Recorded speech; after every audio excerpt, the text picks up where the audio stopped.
श्रोताओं, इस वक्त हमारे साथ हैं चिरपरिचित लेखक, संपादक और समीक्षक श्री प्रेमपाल शर्मा जी।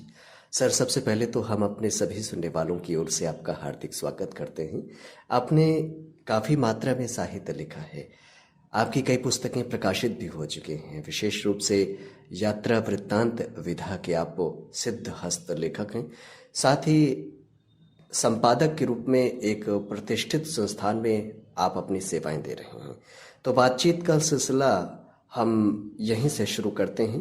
संपादन के लिए कौन कौन सी बारीकियों का, बातों का ध्यान रखना आवश्यक होता है, उसका मापदंड क्या होता है?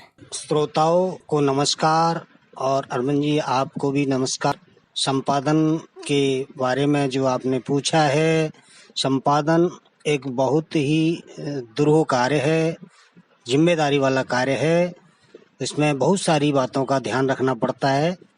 रचनाएं विभिन्न स्तर की आया करती हैं और एक किसी पत्रिका या पत्र के अंक संयोजन के लिए उनको उस रूप में ढालना बड़ा मुश्किल होता है। रचनाओं का चयन उसके स्तर के अनुरूप है या नहीं, यह विशेष रूप से ध्यान रखना होता है। और जो रचना कमजोर होती हैं लेकिन उसमें एक संदेश होता है, तो उनको संपादन के जरिए कुछ अच्छा, कुछ स्तरीय बनाया जाता है, कुछ स्वादु बनाया जाता है, और यह संपादन का सबसे महत्वपूर्ण कार्य है। संपादन के दौरान आपको कौन कौन सी कठिनाइयों का सामना करना पड़ता है? संपादन करते समय बहुत सारी कठिनाइयां आती हैं। एक तो विशेष अवसर के लिए, विशेष अंक के लिए सामग्री चयन करने में, विभिन्न अवसरों पर सामग्री मंगाने में, लेख आदि लिखवाने में बहुत तत्परता और जल्दबाजी नहीं देखी जाती है। पहले तो रचना का स्तर क्या है, एक एक रचना को संपादक को बहुत बारीकी से पढ़ना होता है। जो स्तरीय रचनाएं नहीं होती हैं उन्हें किनारे कर दिया जाता है, जो कुछ सुधार योग्य होती हैं उनको अलग से रख लिया जाता है और उनमें विशेष सुधार करके पाठक के लिए उपयोगी बनाया जाता है। पाठक उनसे लाभान्वित हों, ऐसा कुछ संदेश अस्पष्ट है तो उसको भी स्पष्ट किया जाता है। दूसरे की मार्गदर्शन भी इसमें बहुत जरूरी होता है। एक थीम होती है किसी भी पत्रिका की या पत्र की, उसको भी ध्यान में रखकर चलना पड़ता है। एक संपादक के रूप में आपका कई विधाओं से, या कहीं कि साहित्य की लगभग सभी विधाओं से आपका साक्षात्कार होता है। इस समय किन किन विधाओं पर ज़्यादा जोर दिया जा रहा है? क्या ऐसा भी है कि कुछ विधाएं लेखन के दृष्टिकोण से दूर होती जा रही हैं?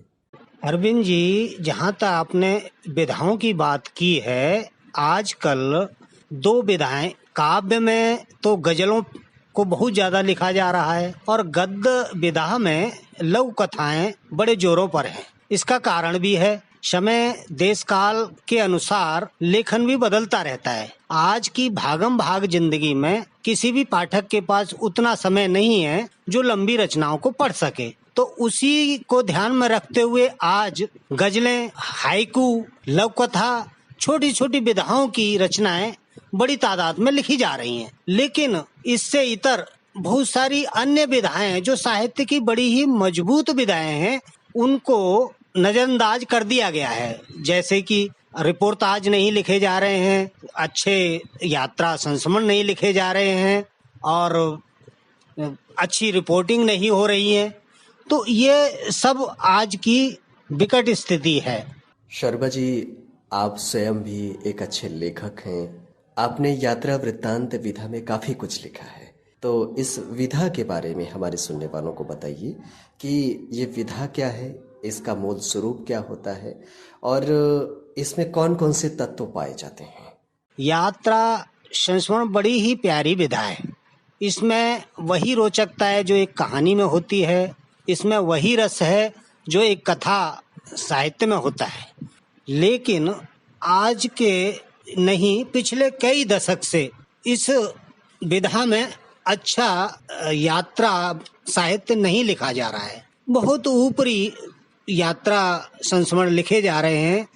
काका कालेलकर और के जमाने में जैसा महापंडित रायल संकीर्तन के समय में, विष्णु प्रभाकर जी के समय में, अज्ञे जी के समय में यात्रा संस्मरण लिखे जाते थे, वैसे आज के युग में विलुप्त हो गए हैं। लेकिन फिर भी कुछ कुछ स्थानों पर अच्छे काम हो रहे हैं। यात्रा संस्मरण जहाँ तक मैं समझता हूँ, उनमें जिस स्थान विशेष का आप जिक्र करने जा रहे हैं, उसकी ऐतिहासिकता, उसका महत्व और उसकी पाठक के लिए महत्ता उद्घाटित करना बहुत जरूरी है।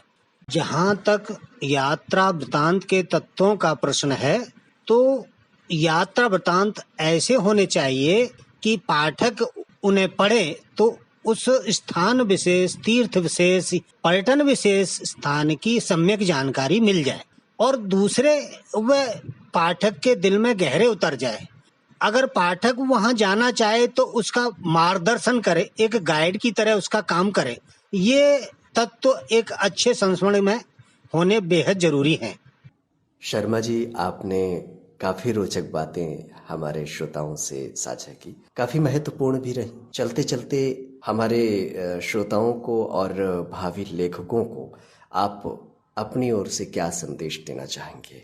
अरविंद जी, जो साहित्य मनीषी, नवोदित या वरिष्ठ लेखन कार्य कर रहे हैं, मैं उन सबसे यही कहना चाहता हूँ कि जो भी लिखें, डूब कर लिखें, गहराई से लिखें, खूब चिंतन मनन करके लिखें, पूरी तैयारी के साथ लिखें, अपने विषय का भरपूर अध्ययन करें और पाठक को बड़ी से बड़ी, गहरी से गहरी जानकारी से अवगत कराएं। लेखन का यही उद्देश्य है। और लेखन में ये ध्यान रखें कि एक संदेश जो आप कहना चाह रहे हैं, वो संदेश स्पष्ट हो, जिससे हमारे पाठक उस पर अमल कर सकें, उस पर चल सकें, उसे अपना सकें, आत्मसात कर सकें। ये बेहद जरूरी है। सर, आपने हमारे लिए, हमारे तमाम सुनने वालों के लिए अपना कीमती समय दिया, इसके लिए आपका बहुत बहुत धन्यवाद। अरविंद जी, आपका भी बहुत बहुत आभार, धन्यवाद, और मेरे श्रोता बंधुओं का भी बहुत बहुत आभार। नमस्कार।